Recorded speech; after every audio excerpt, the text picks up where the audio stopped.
Entonces a comenzar nuestra clase de hoy. Vamos a recopilar, ¿verdad? Lo que vimos la vez pasada. Se recuerdan que habíamos comentado sobre un hecho muy importante. Se recuerdan que habíamos hablado. Bueno, vamos a ver si ustedes han aprendido. Voy a hacerles unas preguntas porque quiero ver si ustedes realmente han estado atentos. A ver, alguien que me comente qué fue lo que vimos la vez pasada. Bueno, no tiene que ser todo. Me pueden decir una parte y después otro puede decir otra partecita y así. Pero me gustaría saber si ustedes estuvieron atentos y captaron qué fue lo que vimos la clase pasada.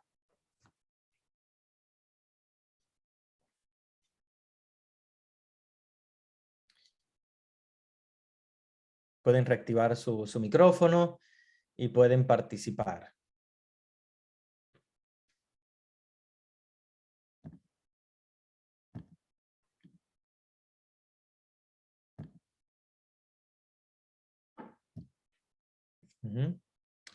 A ver si alguien puede abrir su micrófono y participar. Sí, Sí.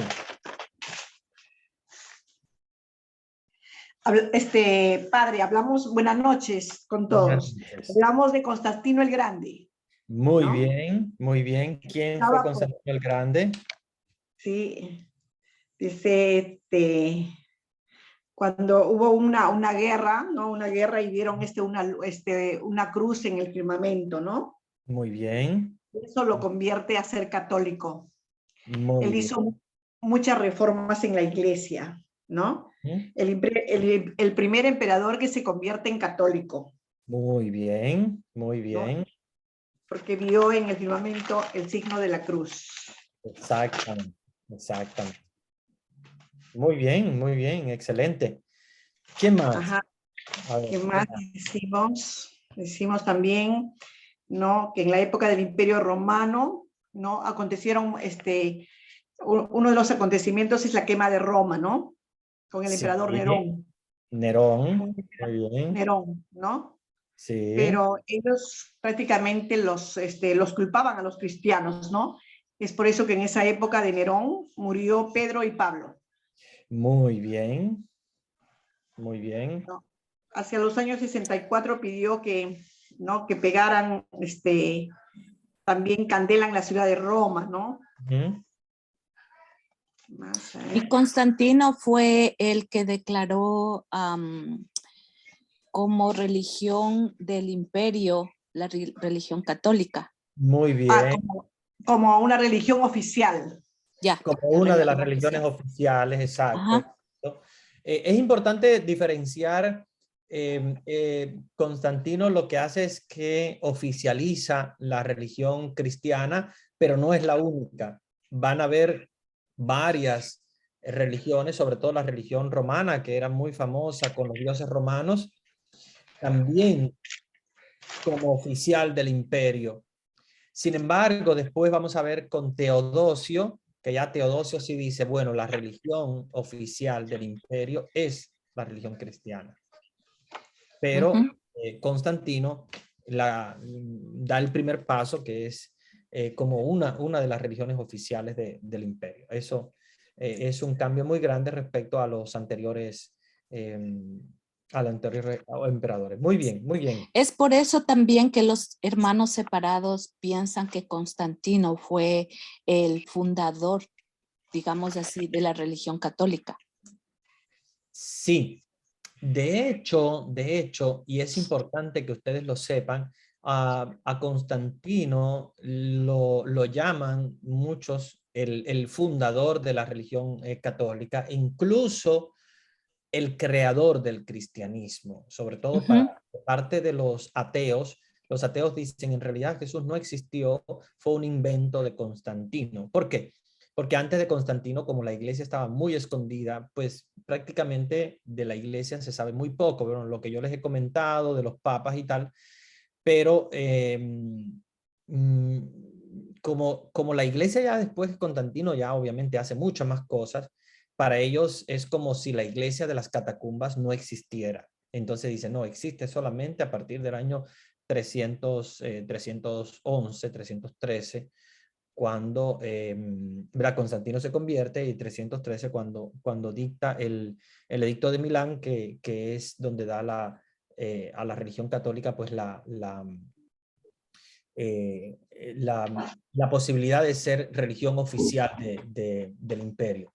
Entonces tenemos que tener en cuenta de que muchos ateos piensan de esa manera, y lo que hacen los evangélicos, los hermanos separados, es como basarse en esa teoría de que dicen que obviamente la religión no existía antes de Constantino, para decir que Constantino es como el creador, el fundador de la Iglesia Católica, pero no es así, absolutamente. Ustedes han estudiado cómo la religión católica existe desde antes de Constantino, solo que es una religión muy perseguida, eso lo sabemos, pero existieron papas, existieron obispos, se crearon muchas cosas importantes, y una de las cosas importantes, como les decía, es el hecho de tener un orden dentro de la iglesia, la ordenación de los sacerdotes, de los obispos, y muchas cosas que ustedes vieron con los papas, ¿verdad? Que les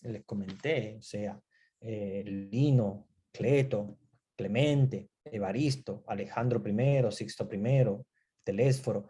Sixto I, por ejemplo, tenemos muchas de las cosas que hay en las catacumbas romanas, que ustedes van a Roma, son del Papa Sixto I, que fue muy, muy fuerte, importante dentro de la iglesia, sobre todo en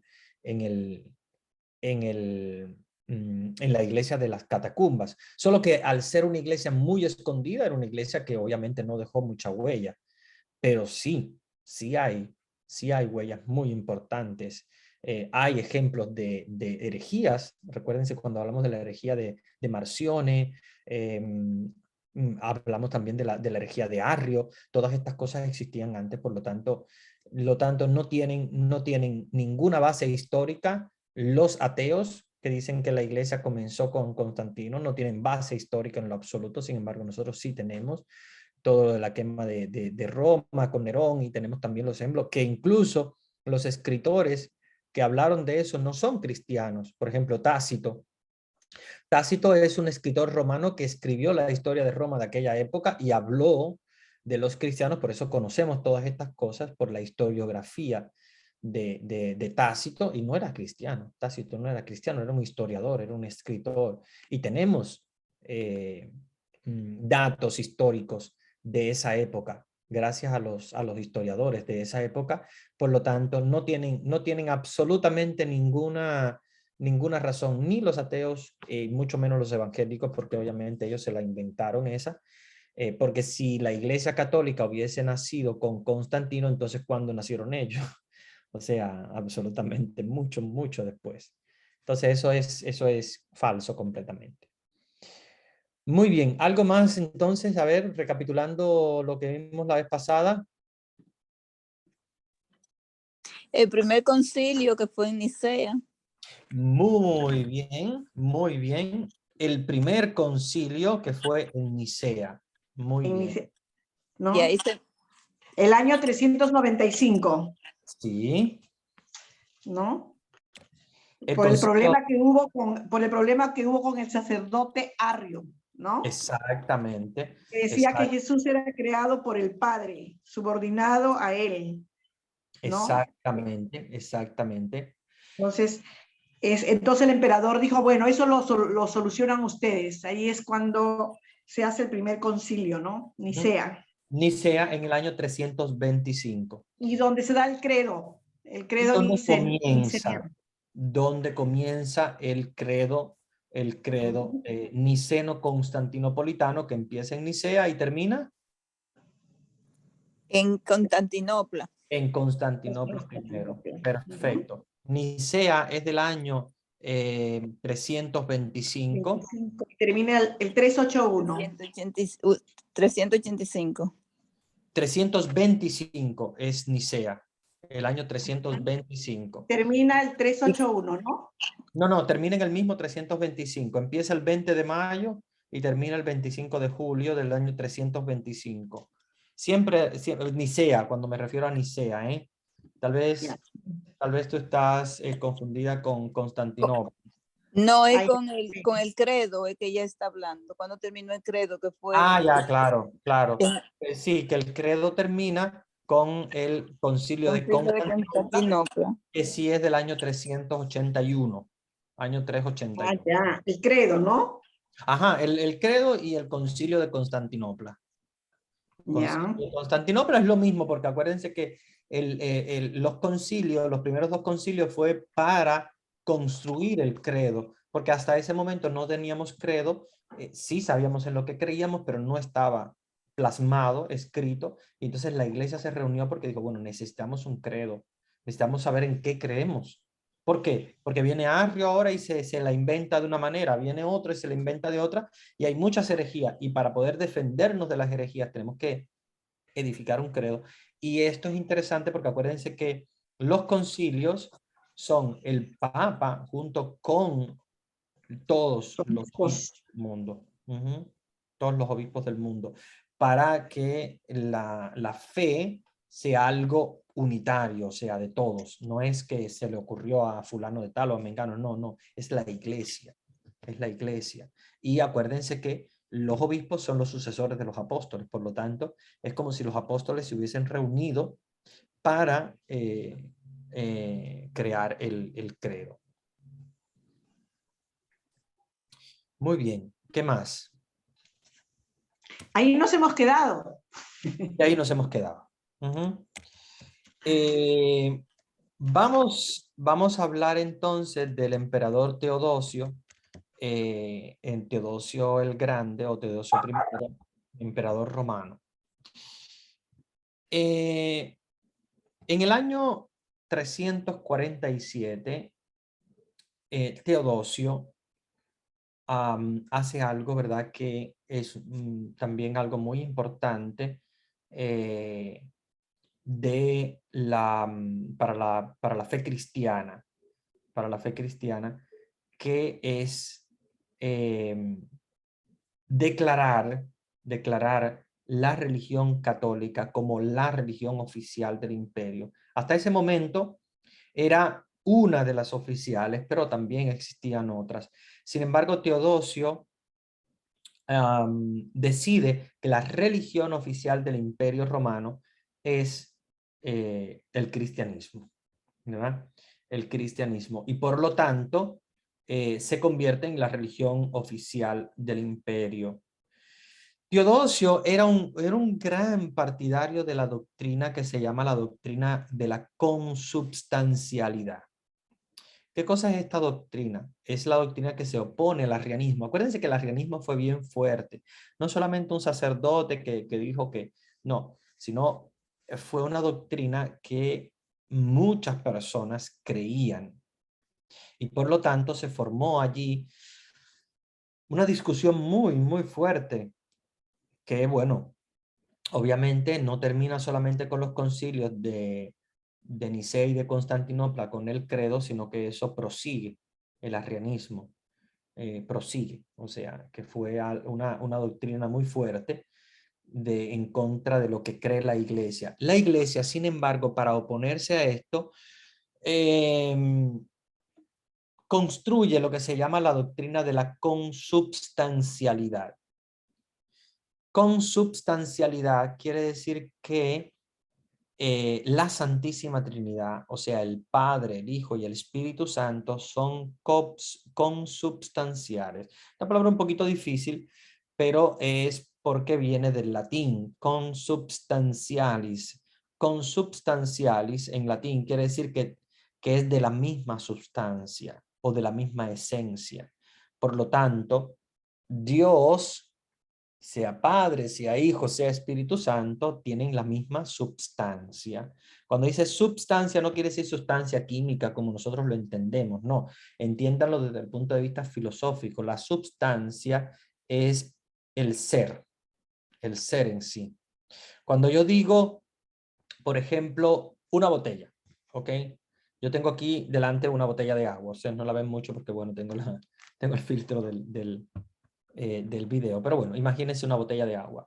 Cuando yo me refiero a la botella de agua tiene una sustancia y tiene unos accidentes.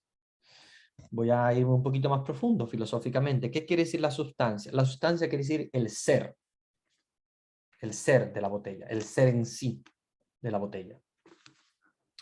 Entonces, cuando me refiero a la sustancia, me refiero al ser. Cuando me refiero a los accidentes, me refiero que no son por sí mismos, sino que son por otro. Que dirán, padre, pero qué difícil esto, como que no es en sí, es en el otro. Yo le voy a explicar por qué. Por ejemplo, la botella tiene unos accidentes. Los accidentes son el color, el tamaño, ¿verdad? La textura. Todo esto son los accidentes. La botella puede cambiar los accidentes. Por ejemplo, puede cambiar el color, puede cambiar el tamaño, pero seguirá siendo botella, ¿verdad? O sea, permanecerá la substancia. En filosofía decimos que la substancia no cambia, es el ser en sí. Lo que cambian son los accidentes. Por ejemplo, yo puedo mi casa pintarla de otro color, pero no deja de ser mi casa. Solo que ha cambiado un accidente. El accidente no es el ser en sí. El accidente es un ser en el otro. El color azul no existe por sí mismo. El color azul es un accidente que existe en otro. Por ejemplo, si yo tengo una botella azul, el azul de por sí, el azul no existe. Lo que existe es la botella que es azul. O un lápiz que es azul o una libreta que es azul. Por lo tanto, el azul de por sí, el accidente no existe en sí, sino que existe en algo. Algo que está de ese color. Igual, grande. Grande, si yo les pregunto a ustedes, ¿grande existe? Y ustedes dirán, padre, ¿grande qué? ¿Una persona grande? Ah, bueno, sí, existe. Pero grande, grande de por sí no existe. Existe una persona grande, una botella grande, un libro grande, pero grande de por sí, al ser un accidente, no existe por sí mismo, existe en la substancia, o sea, en el ser. Y ahí podemos hablar de cualquier cosa. Nosotros tenemos un ser y tenemos unos accidentes. Cuando venga la resurrección final, y esto es lo que nos dice la doctrina de la resurrección, y nosotros podamos morir, ¿verdad? Nosotros vamos a morir todos. Cuando nosotros morimos, no muere la sustancia, mueren o sea, perdemos los accidentes. Perdemos el tamaño, perdemos el color de la piel, perdemos todo eso porque somos polvo, ¿verdad? Perdemos los accidentes. Pero la sustancia en sí del ser, la sustancia que es el alma, obviamente no se pierde. Lo mismo pasa con una cosa, un ente material. Puede cambiar de tamaño, puede cambiar de color, puede cambiar de accidente, pero no puede cambiar de sustancia, porque es la sustancia en sí. Cuando pierde la sustancia, quiere decir que pierde el ser en sí. Ahora bien, ¿por qué les estoy explicando esto? Para que ustedes sepan que en Dios, cuando hablamos de consubstancial, quiere decir que tienen la misma substancia, el mismo ser. Por lo tanto, Padre, Hijo y Espíritu Santo es un mismo Dios. ¿Por qué? Porque es una misma substancia. Yo digo substancia con B porque viene de subsistere en latín. Por eso la pongo con B. Y verdad, la iglesia le gusta colocarla con B, substancia. Aunque en español se escribe sustancia, no hay que ponerle B. Pero para resaltar en latín, nosotros ponemos substancia, porque viene del latín subsistere. Subsister quiere decir que existe en sí mismo. O sea, que puede cambiar cualquier cosa, pero la substancia, lo que existe en sí mismo, digamos, la esencia de Dios es el mismo en el Padre, en el Hijo, que en el Espíritu Santo, porque tiene una misma substancia. Entonces, Teodosio se adhiere mucho, y esto dio mucha fuerza también a la iglesia en contra de Arrio. Teodosio se adhirió mucho a esta doctrina, que es la doctrina de la consubstancialidad, que quiere decir que el Padre, el Hijo y el Espíritu Santo son un mismo Dios, uno solo, es un solo ser, es una sola substancia, es una sola esencia. ¿Cambian los accidentes? Sí, porque el Hijo se hace hombre, lo vemos, ¿ok?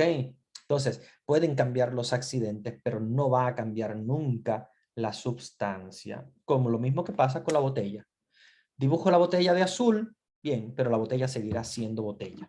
O sea, el ser, la substancia de botella, cuando digo la substancia de botella, quiero decir la esencia de la botella, como la substancia del libro, como la substancia de un lápiz o de una pared o lo que sea, sigue siendo ella, o sea, no pierde el ser, no pierde la esencia, pierde o cambian los accidentes.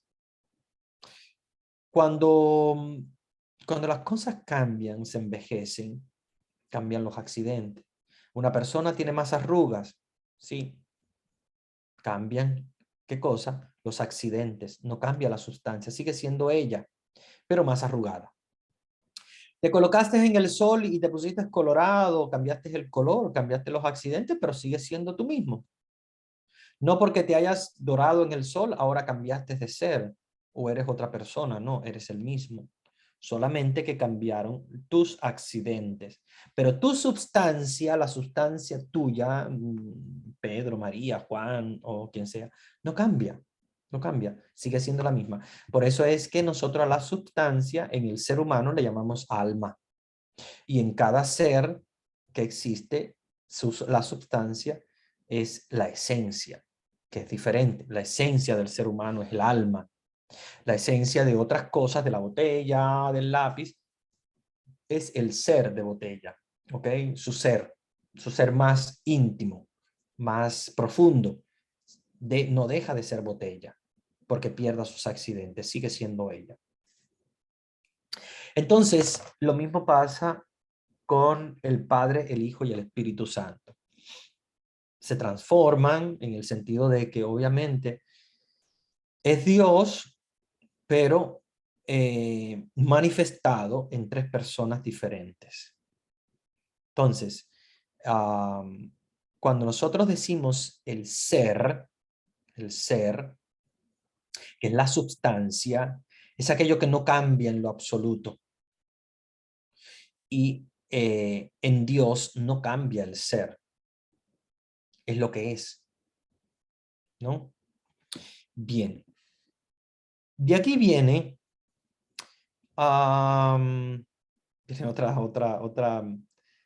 otra doctrina interesante que se llama la doctrina de la hipóstasis, ¿no? Que es un término griego. Es usado precisamente en la metafísica. Lo que les estoy hablando es de metafísica, así que si no entienden, no se preocupen. No se preocupen, que también a mí me pasó lo mismo y a todos los seminaristas cuando empiezan el seminario se pierden un poco cuando estudian metafísica, porque metafísica es sumamente difícil. Acuérdense que necesitamos la metafísica para poder entender la teología, pero es muy, muy, muy profunda, muy profunda. La hipóstasis es una doctrina que nos habla precisamente en la metafísica de que un ser puede vivir, ¿verdad?, de un modo único, con una unidad profunda, la unidad interna del ser, como una sola cosa, y por eso se llama unión hipostática. Por ejemplo, Plotino, que fue un neoplatónico, un filósofo antiguo, mucho antes de Jesús, habla de la hipóstasis del alma y del intelecto. Él dice, el alma y el intelecto, que parecerían dos cosas diferentes, son o se manifiestan en dos cosas diferentes, pero son una misma cosa, es uno. Tienen una unión que se llama la unión hipostática. Unión hipostática quiere decir que es una unión en sí misma, ¿verdad? O sea, yo no puedo decir el alma está aquí y el intelecto está acá. No, el intelecto y el alma, o sea, mis capacidades de amar, mis capacidades de odiar también, obviamente, porque el ser humano puede también odiar, no lo deseamos, no queremos, pero bueno, puede pasar que alguien lo haga. El enojo, que no queremos tampoco, o la ira, que pasen, pero hay personas también que le pasa.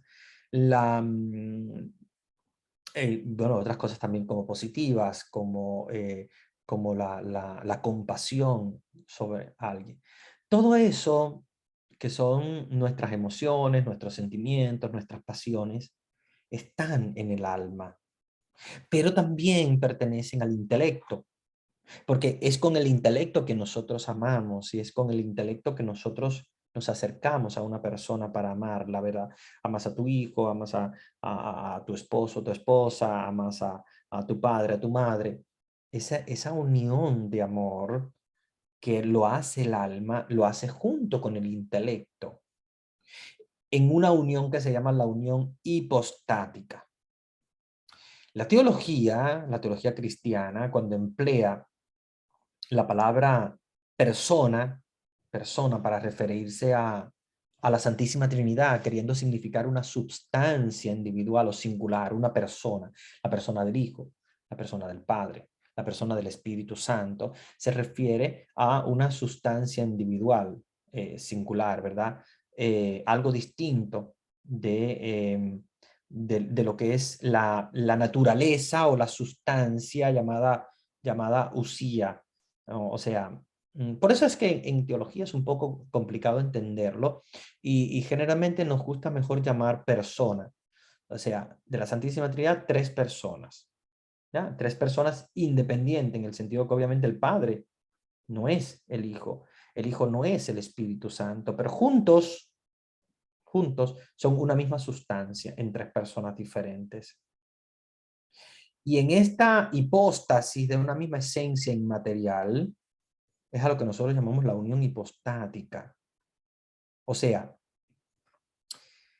por ejemplo, cuando hablamos de Jesús, Jesús tiene 2 naturalezas. Jesús tiene la naturaleza divina, por ser Dios, pero es hombre también, la naturaleza humana. Y esa unión en Jesús de naturaleza humana y divina, hacen una unión que se llama también unión hipostática, porque es una sola sustancia, porque Jesús no está dividido en 2, Jesús es uno solo. Pero obviamente, si nosotros lo analizamos en profundidad, decimos, hay 2 naturalezas en Jesús, naturaleza humana y divina, pero es una sola persona, es una sola esencia y una sola naturaleza.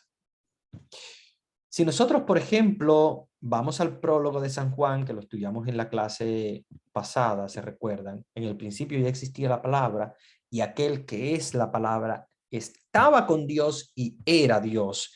Nos está diciendo de que Él es una persona, pero que es también Dios. O sea, es hombre y Dios. ¿Por qué le estoy diciendo todo esto con Teodosio? Porque Teodosio se adhiere a la consubstancialidad y se adhiere también a esta doctrina de la unión hipostática que nos dice que en Jesús existe la persona de Jesús, pero también el ser Dios de Jesús, o sea, la naturaleza divina. Naturaleza humana y divina en Jesús que forman una sola substancia, Dios. Un poquito difícil de entender, pero para que más o menos ustedes lo comprendan, es como cuando nosotros, ¿verdad? Cuando se junta el óvulo y el espermatozoide para crear un ser vivo. El ovulito aparte no es persona. El espermatozoide aparte, solito, no es persona. Solitos no hacen nada, ¿verdad? Solitos no hacen nada. Si se quedan solitos ahí, no hacen nada. Cada uno de ellos, pues morirá en algún momento.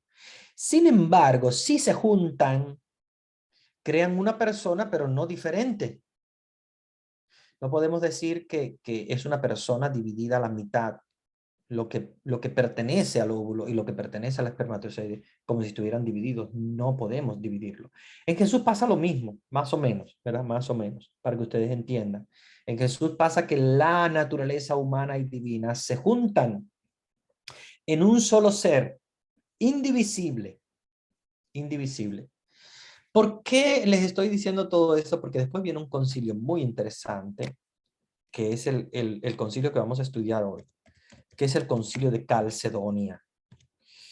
El concilio de Calcedonia es un concilio sumamente importante de la iglesia, que ha sido convocado en el año 451, más precisamente el 8 de octubre del año 451.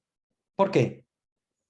Porque existía mucha diferencia en la iglesia en cuanto a la naturaleza de Jesús, ¿verdad? La naturaleza de Jesús, como si Jesús fuese solamente un hombre cualquiera, o como si Jesús fuese solamente Dios, y que lo que veíamos era una ilusión óptica. Voy a explicarle un poquito más porque sé que esto trae un poquito de confusión. Después voy a ir a Éfeso. Éfeso es un poquito antes, Éfeso es en el 431, pero voy a ir después con Éfeso porque me interesa primero Calcedonia, aunque es posterior porque estoy hablando de la Santísima Trinidad y quiero completar esto con ustedes. Miren, hay una doctrina que es la doctrina del monofisismo. Monofisismo quiere decir que en Jesús hay una sola fisis, una sola naturaleza, o solo la naturaleza divina o solo la naturaleza humana. El monofisismo decía, y es una herejía, obviamente lo sabemos, que hay dos maneras de verlo, dos ópticas. Hay una que ve a Jesús como que él es solamente un hombre. Jesús es solamente un hombre, Jesús no tiene nada de Dios, sí, él se hace llamar hijo de Dios y probablemente sí sea el hijo de Dios, pero no es Dios, es solamente el hijo de Dios, es un hombre cualquiera. Ese es el monofisismo desde la óptica humana, o sea, de la humanidad de Jesús. El monofisismo desde la óptica de la divinidad de Jesús dice otra cosa diferente. Dice, no, en realidad Jesús no es hombre, en realidad Jesús es solamente Dios. Y lo que nosotros vemos de hombre es un fantasma, como una ilusión óptica, pero en realidad él no es hombre, él es Dios. Y lo que se ve de hombre no es hombre en realidad, es un fantasma. Él es Dios solamente. Entonces las dos doctrinas están equivocadas, porque Jesús no es solamente hombre, ni es solamente Dios, es hombre y Dios. Calcedonia, en el año 451, los obispos reunidos en Calcedonia deciden condenar el monofisismo, que es defendida por Eutiquio, que fue un monje griego, que fue creador de esta creencia monofisista, un pensador, pero completamente equivocado, donde él defendía precisamente esta doctrina de que Jesús solamente tiene una sola naturaleza humana o la naturaleza divina. Calcedonia nos dice, no, Cristo tiene doble naturaleza, es plenamente hombre, plenamente Dios. ¿Por qué nosotros decimos Jesús, verdadero Dios y verdadero hombre? Cuando ustedes están delante del Santísimo Sacramento del altar, ¿verdad? Que decimos, bendito sea Dios, bendito sea Jesús, verdadero Dios y verdadero hombre. Estamos, sin darnos cuenta, estamos dando uno de los postulados del Concilio de Calcedonia, que en el año 451 decide, Jesús tiene una doble naturaleza. Y tiene una doble naturaleza, ¿por qué? Porque la Biblia nos revela que en Jesús hay una doble naturaleza. No solamente es Dios y es hombre a la vez. Entonces, vamos a comprender esto para poder entender el concilio de Éfeso. El concilio de Éfeso fue un concilio completamente mariano. El concilio de Éfeso fue el tercer concilio de la iglesia en el año 431. Recuérdense que fue primero Nicea, luego Constantinopla, tercero Éfeso, cuarto Calcedonia. Solo que Calcedonia se los hablé antes porque quería terminar con la doctrina de la Santísima Trinidad. Aparte, para que ustedes entendieran también qué es lo que pasa en Éfeso, porque si no, no lo van a entender. En Éfeso lo que pasa es que aquellos que defendían la doctrina de que Jesús era solamente hombre, decían que María no era la madre de Dios. María era simplemente una mujer cualquiera. Entonces, ¿por qué decían esto? Porque ellos decían, porque Jesús tiene solamente la naturaleza humana y María es madre humana de Jesús. Por lo tanto, no podemos llamarla madre de Dios. Ahora bien, a la luz de esta doctrina que nos da la iglesia de que Jesús tiene una doble naturaleza, entonces sí entendemos que María es la madre de Dios porque es la madre de Jesús y Jesús es Dios. Si nosotros dijéramos Jesús no es Dios, entonces tenemos que decir María no es la madre de Dios. ¿Por qué? Porque no creemos que Jesús sea Dios. Y esa era la doctrina equivocada antes de Éfeso. La doctrina equivocada y la motivación precisamente de este concilio es una reacción a una doctrina que es la doctrina del apolinarismo, Apolinar de la Odisea, que Apolinar de la Odisea también como los anteriores es un hereje, un hereje cristiano. Era un joven pensador también. Acuérdense que muchos de estos eran pensadores, no eran cualquier persona, eran personas bastante leídas y escribidas, como dicen por ahí, ¿verdad? Eran personas que sabían bien. De hecho, él era muy amigo de San Atanasio, y San Atanasio lo condenó a Apolinar de la Odisea. Apolinar de la Odisea, él prácticamente tuvo unas disputas muy fuertes cristológicas, donde él precisamente sostenía, ¿verdad? Proponía que el verbo de Dios se había encarnado tomando solo cuerpo, pero no había tomado un alma humana. Fíjense, o sea, la Apolinar de la Odisea nos habla de Jesús como encarnado en cuerpo, o sea, solamente desde el punto de vista humano, pero no había adquirido lo que es el alma humana. La escuela de Antioquía, que comenzó a proponer también que las naturalezas humana y divina en Cristo eran completas, o sea, Jesús es todo hombre y es todo Dios. O sea, no es una sola cosa. Eso es hombre y es Dios, ¿verdad? Sostuvo esto de la doble sustancia en Jesús. Claro, en Calcedonia es donde ya se define completamente y la iglesia dice, mira, Jesús es verdadero Dios y verdadero hombre. No podemos opinar de un modo diferente, porque la Biblia misma lo atestigua. Atestigua que Jesús es verdadero Dios y es verdadero hombre. Dado que entonces la terminología muchas veces no era clara, se podía prestar para confusiones. Y entonces uno de los herejes, que fue Nestorio, que fue un pensador cristiano también, nacido en el año 386, que fue incluso patriarca de Constantinopla. Él mismo ideó esta doctrina que se llamó el nestorianismo, que consiste en una separación total entre la divinidad y la humanidad en Cristo. O sea, en Cristo hay una separación entre lo que es humano y lo que es divino. Eso decía Nestorio, están divididas. Y esto ponía en duda entonces el hecho de que María fuese la madre de Dios. Porque ahí decían, no, María entonces es la madre solamente de la humanidad de Jesús. Porque Jesús es solamente humano, solamente hombre, no es Dios. Esta doctrina fue pero muy fustigada fuertemente en el concilio de Éfeso. ¿verdad?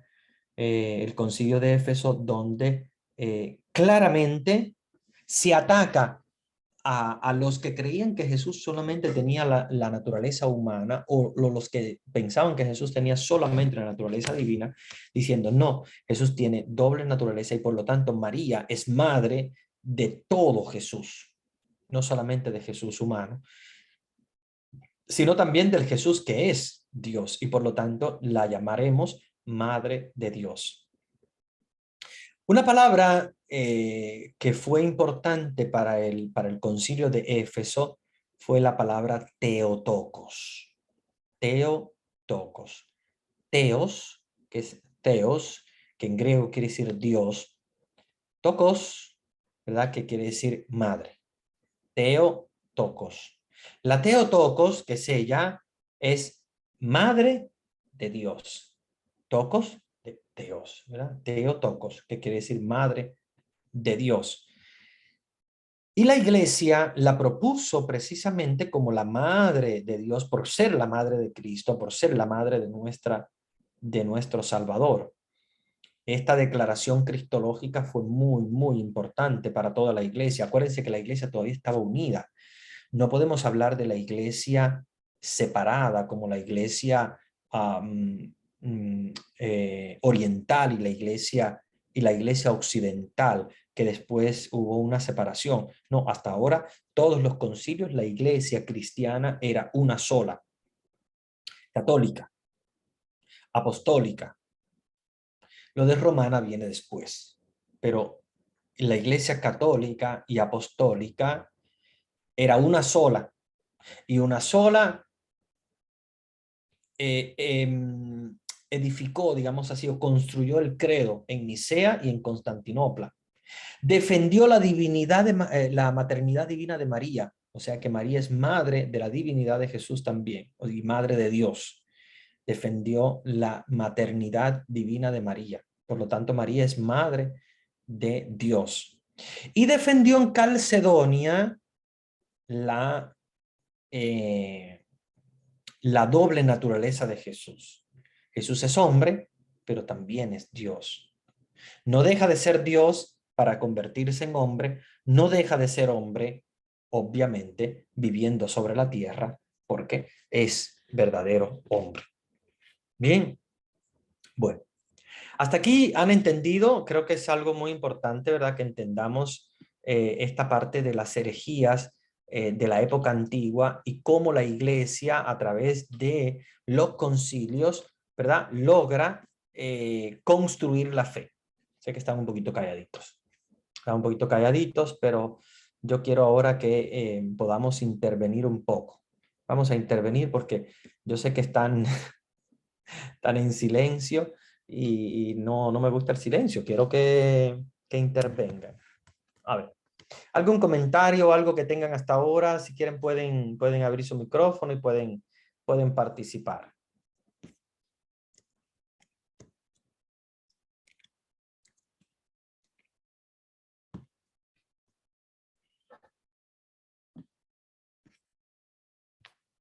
Silencio.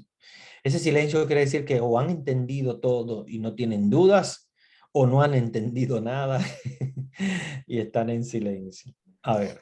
Sí, está todo claro, al menos por mi parte, padre, está todo clarito. Estoy aquí escuchándole, poniéndole mucha atención porque el tema es muy, muy interesante.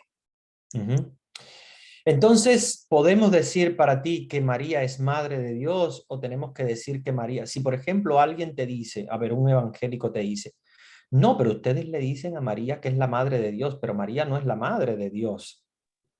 María Padre, es mujer cualquiera. ¿Qué ustedes le responderían? A ver. ¿Sí? Con respecto a lo que usted manifiesta, específicamente lo que yo respondería que María es madre de Dios, porque como Jesús es verdadero Dios y verdadero hombre, aunque nuestros hermanos separados, ellos indican que María, dicen ellos, María simplemente solo fue un instrumento, un objeto únicamente para que se cumpliera la escritura, dicen ellos. Y sin embargo, si vamos viendo, si Virgen María cumplió lo que establecían los profetas en el Antiguo Testamento, pues entonces con mayor razón debe de ser más entendible ya en el Nuevo Testamento que ella ya venía destinado con relación a ser virgen y tenía que ser madre de Manuel, que es Dios con nosotros. Muy bien, muy bien. Únicamente. Buena reflexión la tuya. A ver, ¿quién más? Imagínense que yo, ¿verdad? Soy un evangélico y les digo, no, ustedes los católicos están diciendo que María es madre de Dios. María no es madre de Dios, María es una mujer cualquiera. ¿Qué ustedes dirían? Para mi punto de vista, Padre, María, desde el principio mismo de los tiempos, yo pienso que Dios Padre vio en María su pureza, su bondad, su mismo ser, porque ella en el momento de ser concebida fue inmaculada. Entonces, él escogió para madre de su hijo exactamente a una persona virtuosa, a una persona que reuniera todos los elementos para ser la madre de su hijo aquí en la tierra. Entonces, al Jesús venir acá en la tierra, Dios se hizo hombre, Dios Hijo se hizo hombre y fue concebido por María. Entonces, eso le da a ella una potestad, porque Dios Padre mismo, como le dijo el ángel en el momento de que le anunció, le dijo, bendita tú eres entre las mujeres, porque tú vas a concebir al Hijo de Dios. Entonces, no era una mujer cualquiera, no fue hasta donde María Magdalena, el ángel a decirle, tú vas a ser la madre de Jesús o del Redentor. No. O sea, Dios vio en María todos los méritos que ella tenía como persona para ser la madre de Dios. Es por eso que nosotros le amamos, le respetamos. No le adoramos, pero sí le veneramos a la Virgen María. Muy bien. Eso es todo, Padre. Muy bien. ¿Alguien más?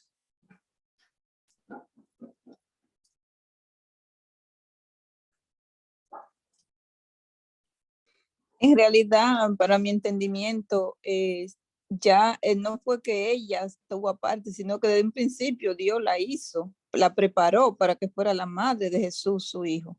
Desde antes de nacer, ya el Señor la había preparado para que ella fuera virgen y que fuera pura.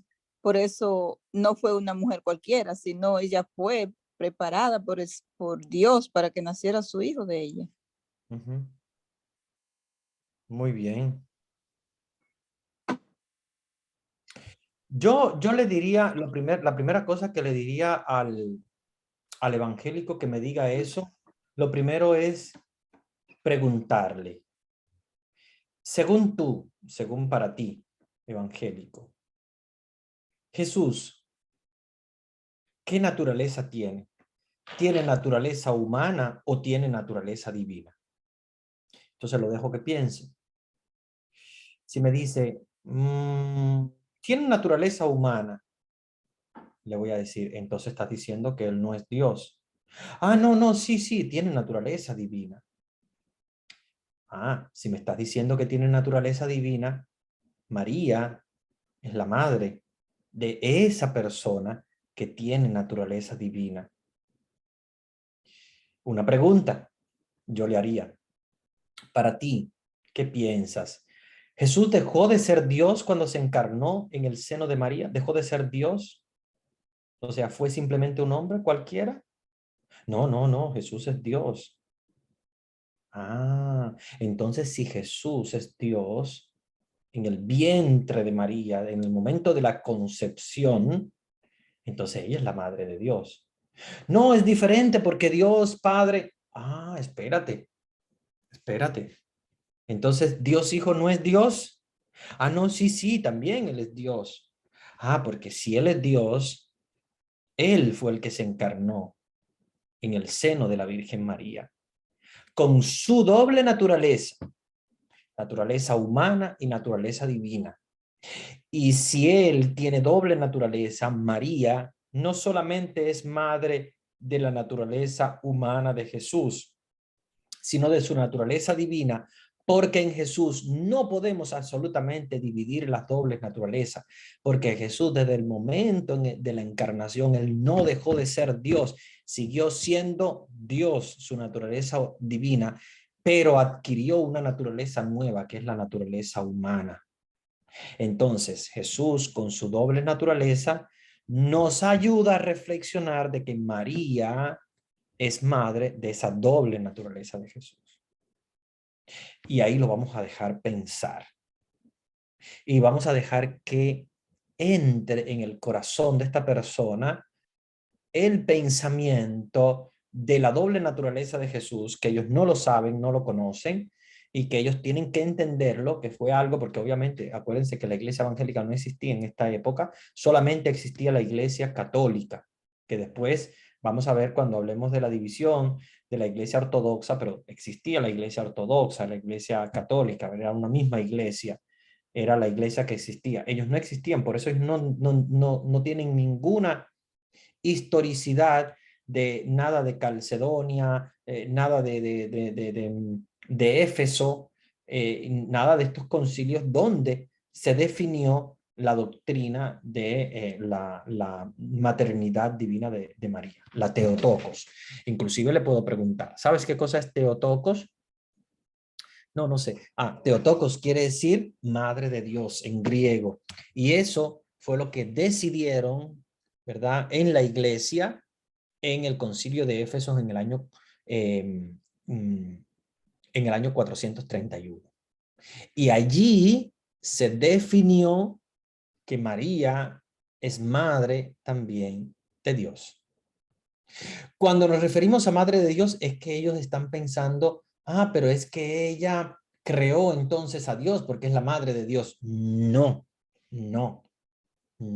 podemos entenderlo de esa manera. Desde el punto de vista humano, nosotros decimos, la mamá es la que le da la vida al hijo, ¿verdad? En la reflexión cristiana, la madre es la que en su seno alberga la maternidad de la naturaleza del hijo, no que lo crea, porque María no crea a Jesús. María en su vientre deja que Jesús se haga hombre con su naturaleza humana y con su naturaleza divina. Ojo con esto porque muchos evangélicos cuando dicen, ustedes dicen que es madre de Dios, como si ella hubiese creado a Dios, como si ella existiera antes que Dios y que ella es entonces la madre de Dios. No, madre de Dios no significa eso. Madre de Dios significa que es madre de la naturaleza divina de Jesús. Y como es madre de la naturaleza divina de Jesús, ella en su vientre acoge la doble naturaleza de Jesús, la naturaleza humana y la naturaleza divina, porque Jesús no divide su naturaleza cuando se hace hombre. Es lo que yo les llamaba anteriormente, se recuerda la doctrina que hablábamos anteriormente de la unión hipostática. La unión hipostática, ¿verdad? Que es un término filosófico para decir cuando algo está unido tan fuertemente que es uno solo. Cuando le decía el espermatozoide y el óvulo, cuando procrean, que se unen, forman una sola cosa, es una sola persona, no es una persona dividida a la mitad, no es una persona, digamos, mitad óvulo y mitad espermatozoide, no, absolutamente. Son dos realidades diferentes que se unen para crear una sola. Lo mismo pasa con la naturaleza humana y divina de Jesús, una unión hipostática para darnos a entender que en Jesús su naturaleza humana y su naturaleza divina no pueden separarse. Por eso cuando hablamos que Dios muere en la cruz, la gente dice, algunos evangélicos dicen, pero ¿cómo Dios? Dios no muere, Dios no puede morir, porque si Dios muriera, pues se acabó toda la humanidad. No lo entendamos de esa manera. Tenemos que entender que Dios muere en la cruz, porque la naturaleza divina de Jesús estaba en la cruz cuando Él estaba muriendo y por lo tanto murió la naturaleza divina de Jesús. ¿Y por qué murió? Porque tenía que morir Dios para la redención de los pecados. Si hubiese muerto un hombre cualquiera, pues no estaríamos redimidos nosotros. Si ahí en la cruz hubiese muerto Jesús humano, nosotros no estaríamos redimidos, porque sería un humano cualquiera. Y un humano cualquiera no da la salvación a los hombres. Quien da la salvación a los hombres es Dios. Y para Dios dar la salvación a los hombres, necesita sacrificarse a Él mismo. Por lo tanto, morir Jesús como Dios en la cruz. Entonces sí muere Dios. Pero no muere, claro, para siempre. No es que muere, que terminó su existencia. No, cuando hablamos de morir, queremos decir que se sacrificó, padeció por nosotros y expiró en la cruz, muriendo, pero no para siempre, obviamente. El Dios Padre, en este caso, con la fuerza del Espíritu, lo resucita a Jesús de entre los muertos. Pero su naturaleza divina, la naturaleza divina de Jesús muere en la cruz, pero no muere para siempre, obviamente. Esto tenemos que tenerlo muy claro. Vamos a saltar un poquito más adelante porque obviamente acá hay muchas cosas interesantes sobre la historia de los concilios. Pero me gustaría que nosotros ahora habláramos también de los papas en esa época. Vamos a saltar al Papa Gregorio Magno, ¿verdad? Todos los papas que tienen nombre de Magno son papas grandes. León Magno, que fue uno el primero de los magnos, el primero que se le pone nombre de Magno. Magno quiere decir grande. Gregorio Magno quiere decir Gregorio el Grande. Gregorio el Grande fue elegido papa en el año 590 y muere en el año 604. Muy poquito, no es mucho. Apenas 14 años de papa. Sin embargo, él confirmó la autoridad civil del papa. ¿Qué quiere decir la autoridad civil del papa? Comienza lo que es el poder temporal del papa. ¿Qué quiere decir eso?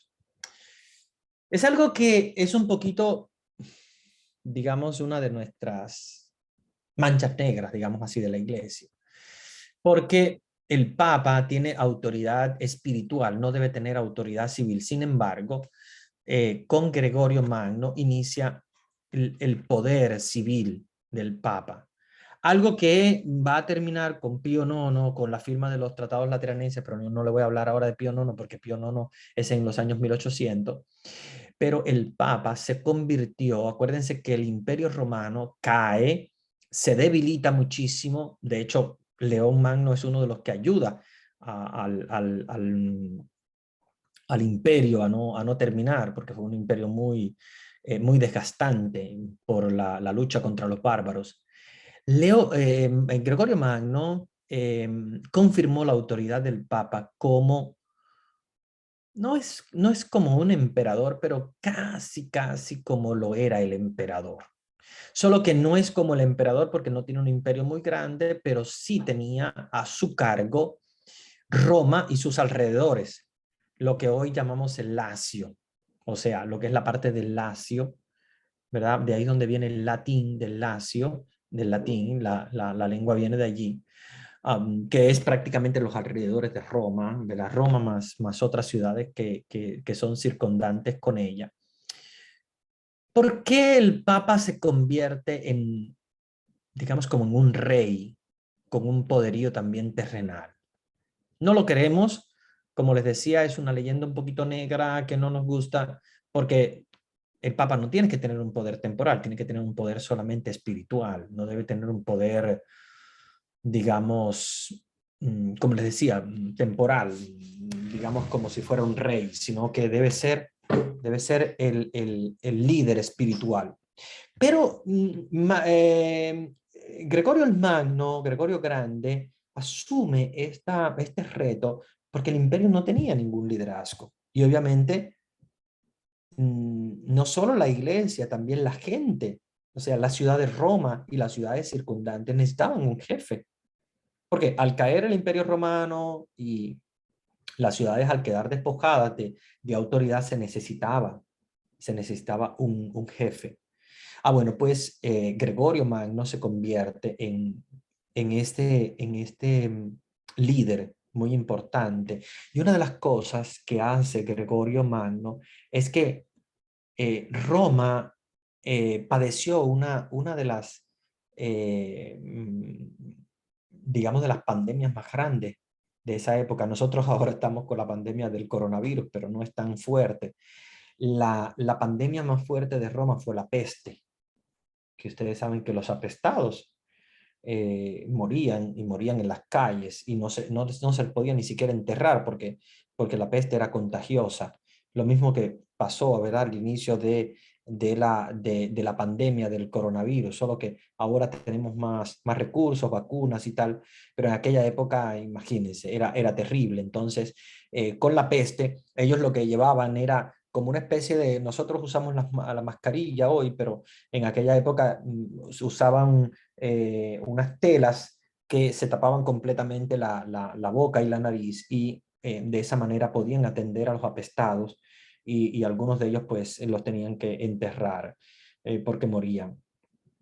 Y entonces el Papa, San Gregorio Magno, ayuda, ¿verdad?, a Roma a afrontar esta pandemia, incluso utilizando el castillo que se llamó el Castillo de Santo Ángel, que fue el castillo que toma su nombre porque cuando termina la peste en Roma, se aparece un ángel sobre una roca,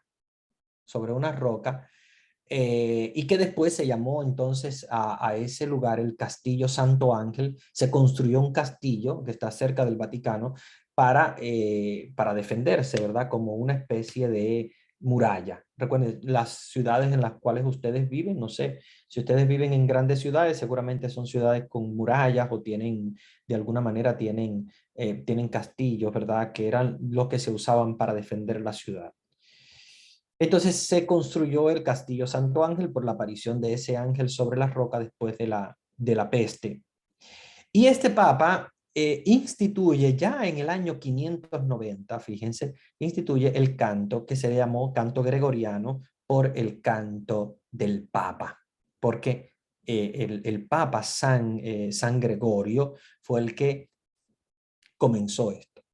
Yo sé que ustedes no conocen mucho de esto y yo quiero compartírselo. No sé si Vanesita va a parar la grabación porque voy a colocarles un canto gregoriano de YouTube y tiene derechos de autor. Pero bueno, si no, ella también a la hora de hacer la edición de la grabación puede...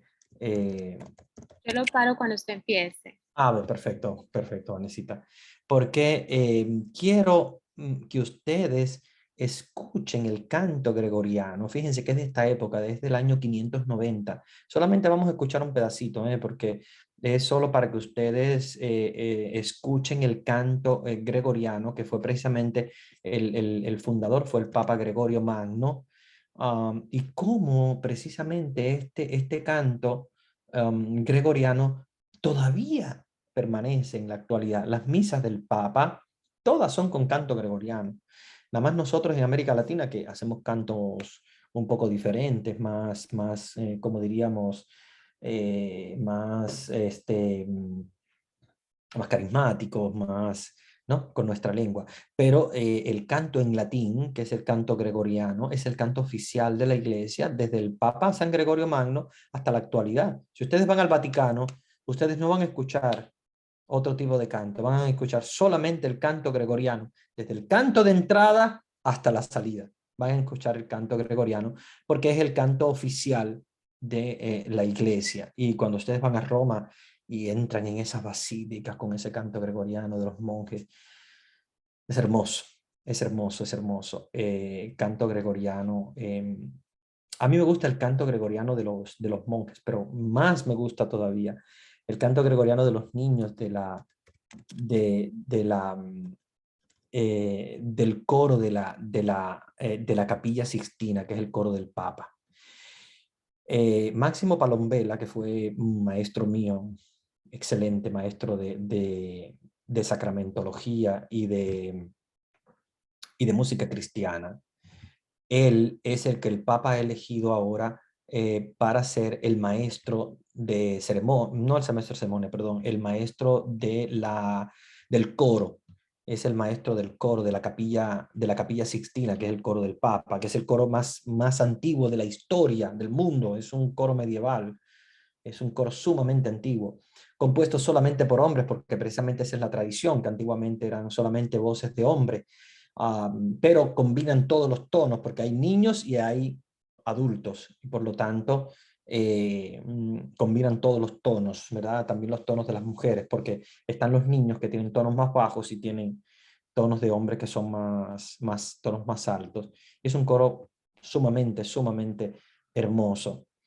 A mí me gustaría que nosotros escucháramos el canto gregoriano, pero no me voy a ir por la vía de los monjes, aunque ustedes van a tener también oportunidad de hacerlo, sino quiero mostrárselo a ustedes de los niños de la Capilla Sixtina del Vaticano, o sea, la misa del Papa, la misa que le canta el Papa, ¿verdad? El coro que le canta el Papa en sus misas.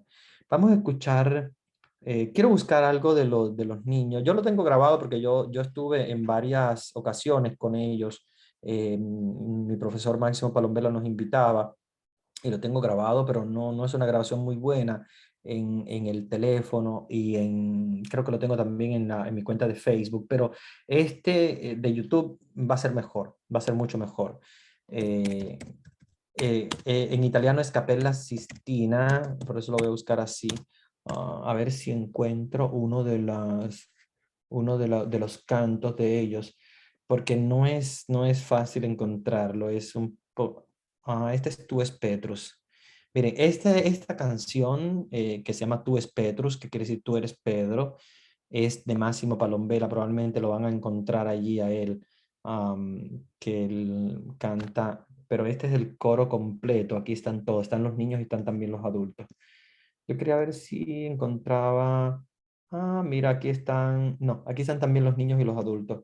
Yo creo que es muy difícil encontrar donde estén solo los puros niños, pero no lo encuentro. No lo encuentro en YouTube. O tendría que mirarlo por el cantor. Mira, este sí. Estos son los niños, mire. Este es el canto gregoriano, para que ustedes sepan de dónde nace el canto gregoriano y cómo ahora en la actualidad, esto es una,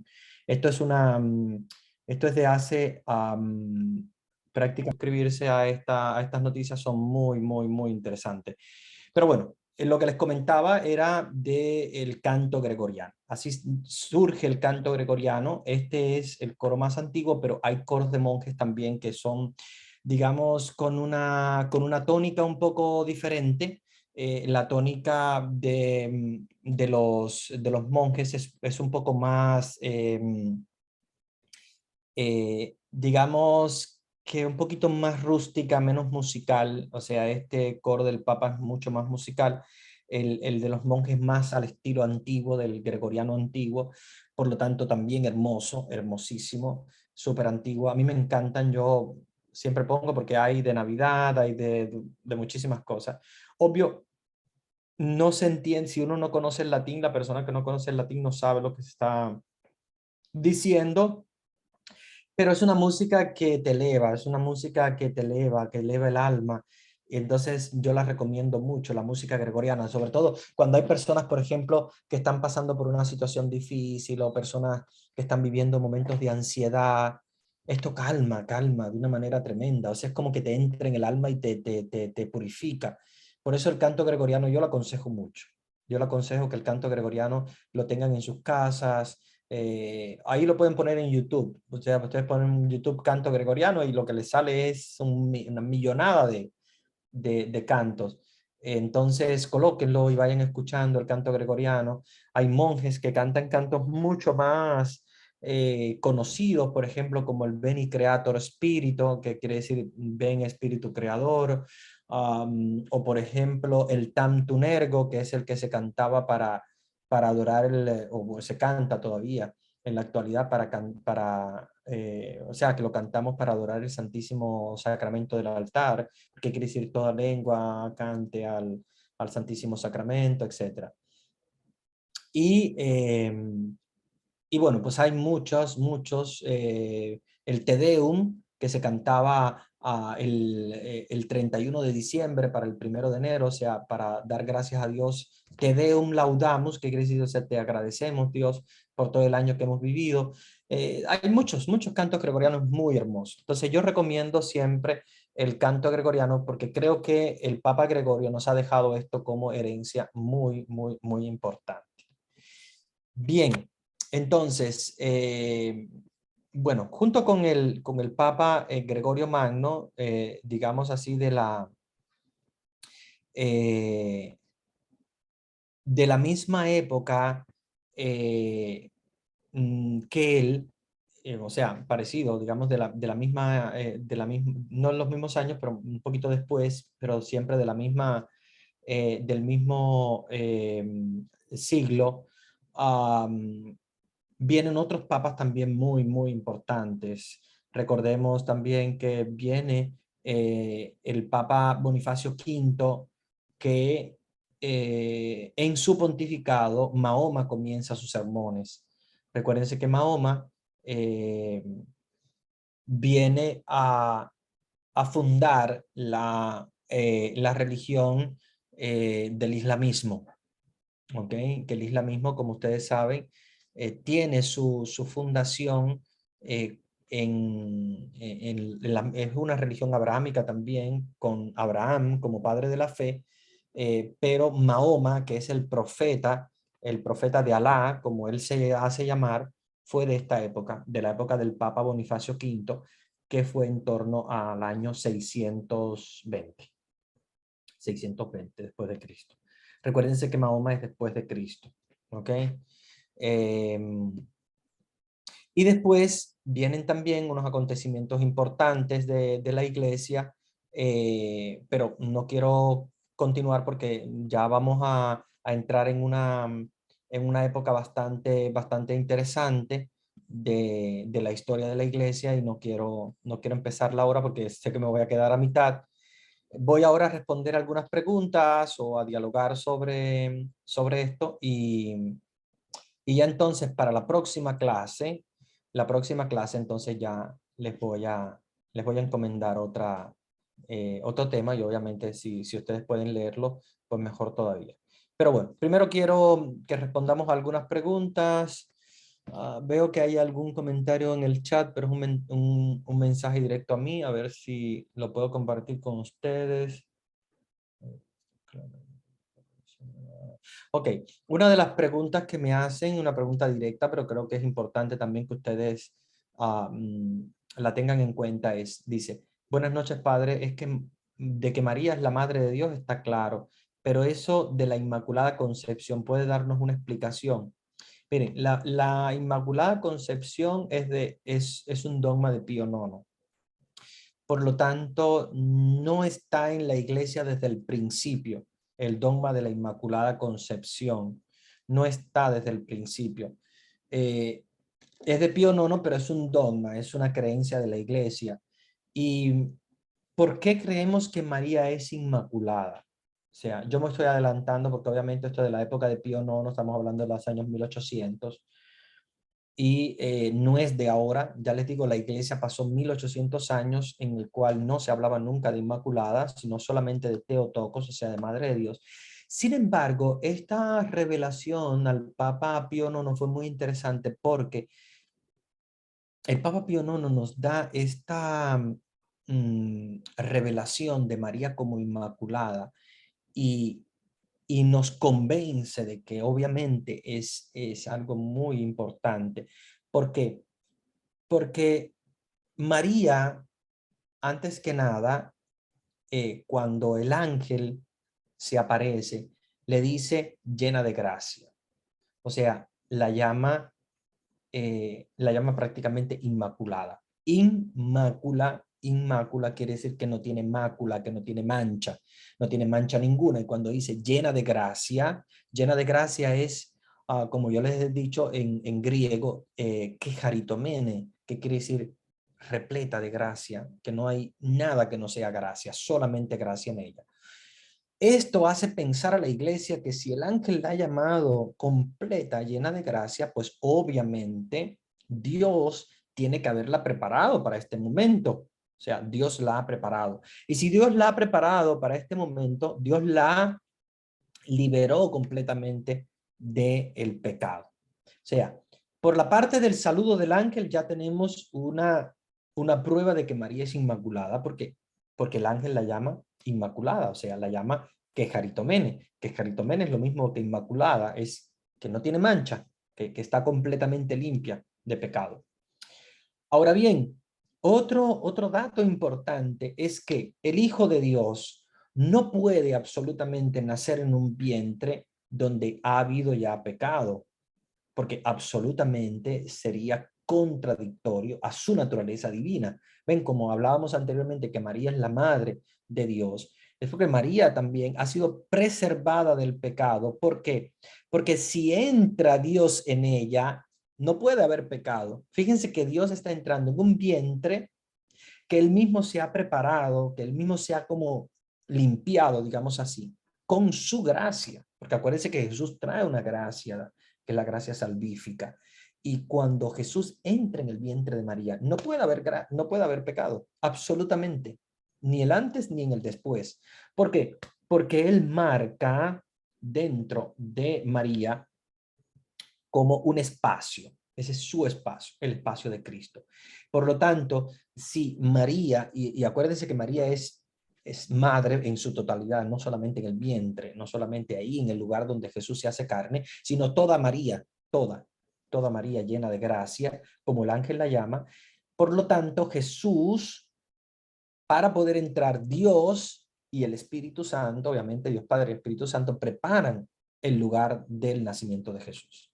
Y por eso es que creemos que es inmaculada, porque Jesús no podría nacer en un vientre con mancha, no podría nacer en una madre con pecado, ¿verdad? Porque sería contradictorio, porque sería decir, a ver, es como decir, a ver, tú eres la gracia pura, tú eres lo máximo en la gracia, sin embargo, donde tú estás, hay pecado.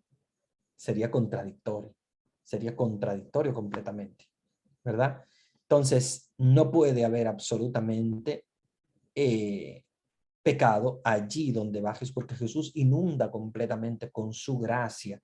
Es como, por ejemplo, en el mar, que yo me sumerja en el mar y vaya a buscar un lugar seco allá abajo. No voy a encontrar nada seco allá abajo. Allá abajo lo que voy a encontrar es mucha agua por todas partes. No voy a encontrar ningún lugar seco. ¿Por qué? Porque el agua inunda completo el océano y todo está mojado. Lo mismo pasa con Jesús cuando entra, es como si mojara todo, es como que irradia su gracia. Entonces, no puede Jesús entrar absolutamente en un vientre donde ha habido pecado. ¿Ok? Entonces es importante que comprendamos. Yo sé que la Inmaculada Concepción de María no es una creencia de la Iglesia desde antiguo, y esto es importante que ustedes lo sepan porque la historicidad tenemos que saber, la historia del dogma de la Inmaculada, pero tiene una base muy, muy fuerte, sea desde el punto de vista teológico, sea desde el punto de vista bíblico, sea desde el punto de vista mariológico. ¿Ok? Padre, buenas noches. No, aquí me dicen diácono. Buenas noches, diácono. Una pregunta, ¿nos puede dar la lista de cantos gregorianos para adoración al Santísimo? Y después dice, Padre, disculpe porque le pusieron varios nombres a María, porque las otras sectas dicen que porque hay varias Marías. Ya, dos cosas. Bueno, la primera es la lista de cantos gregorianos para adoración al Santísimo, se los voy a pasar, se los puedo pasar por el chat. Yo creo que como el chat después se limpia, pero Vanesita, yo sé que se los puede pasar también por el canal de WhatsApp.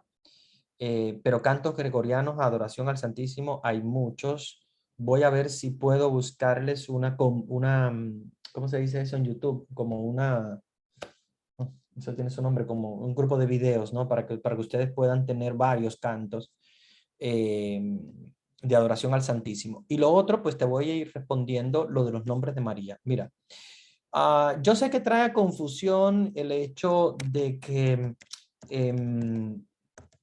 cuando hablamos de María, de varios nombres, parecería como que hay varias Marías, ¿no? Incluso algunos dicen, No, pues le está rezando a la Virgen de Lourdes, se va a enojar la Virgen de Guadalupe. No sé, es absurdo, obviamente, porque es la misma persona, no son diferentes. Yo sé que los hermanos evangélicos a veces se burlan por eso y, y bueno, pues hablan de que María, porque tiene varios nombres y tal. Nosotros le podemos contestar de la siguiente manera. ¿Cómo tú le llamas a tu mamá?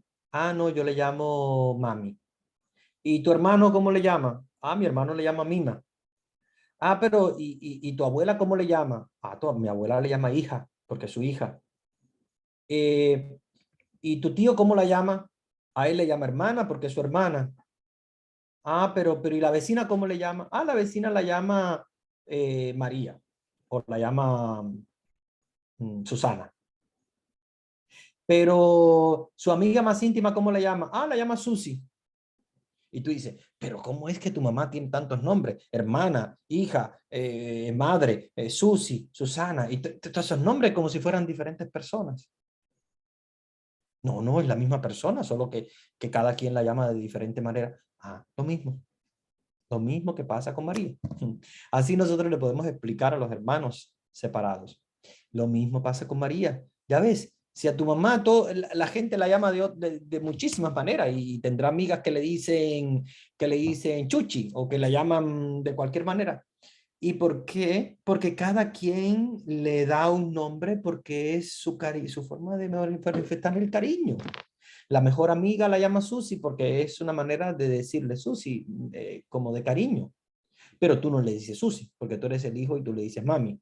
Pero tu hermano no le dice de esa manera, le dice de otra manera. Entonces, María tiene muchos nombres porque nosotros de cariño la llamamos de diferentes maneras, pero sabemos que es una sola. Es una sola María, es un solo nombre, es María, pero de cariño la llamamos de diferentes maneras. Y claro, obviamente, cuando ella se ha aparecido en diferentes lugares, entonces le damos el nombre de la aparición para recordar que ella se apareció en Lourdes, que se apareció en Fátima, que se apareció como Guadalupe, ¿verdad? Y así sucesivamente los diferentes nombres de las diferentes apariciones. Pero es la misma María y es un nombre de cariño que nosotros le damos, como también le damos a tu mamá. Si tu mamá le dicen de diferentes maneras, pues también a María le dicen de esa manera. ¿Ok? Entonces, los cantos gregorianos para adoración al Santísimo son varios. Mira, este es de los monjes de Silos. A mí me encantan los monjes de Silos. Pueden utilizar este de los monjes de Silos. Déjame ver si...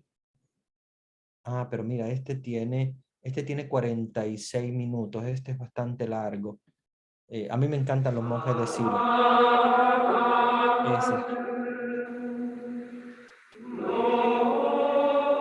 Esos son los monjes de Silos. Yo les voy a pasar el link de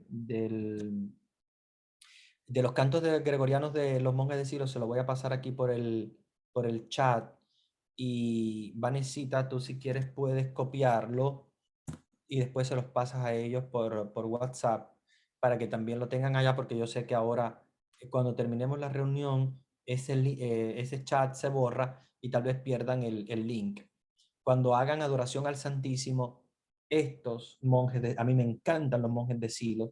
Hay muchos monjes obviamente que cantan gregoriano, todos los monjes cantan gregoriano, pero estos monjes de Silos son muy profesionales y son hermosísimos los cantos. No solamente para el Santísimo, lo pueden escuchar si están haciendo una tarea, si están fregando, si están haciendo algo, porque ustedes verán cómo esa música les relaja, cómo esa música les transporta, les baja las tensiones, la ansiedad. Es hermosa, es hermosa. Utilícenlo, se los recomiendo. Se los recomiendo. Bueno, ya les voy a dar la bendición porque ya acá son casi las 10 las 10 menos 10 y ya pues el tiempo se nos vuela. Pero voy a darles la bendición y bueno, ya después les dejo con Vanesita para algunos avisos. El Señor esté con ustedes. Con tu espíritu. Y la bendición de Dios Todopoderoso, Padre, Hijo y Espíritu Santo, descienda sobre ustedes y permanezca para siempre. Amén. Gracias, Padre. Buenas noches. Gracias. Buenas noches a todos. Buenas Buenas noches, noches. Padre. Buenas noches, Tenga Padre. una linda Gracias, semana. Bernadetta. Buenas noches.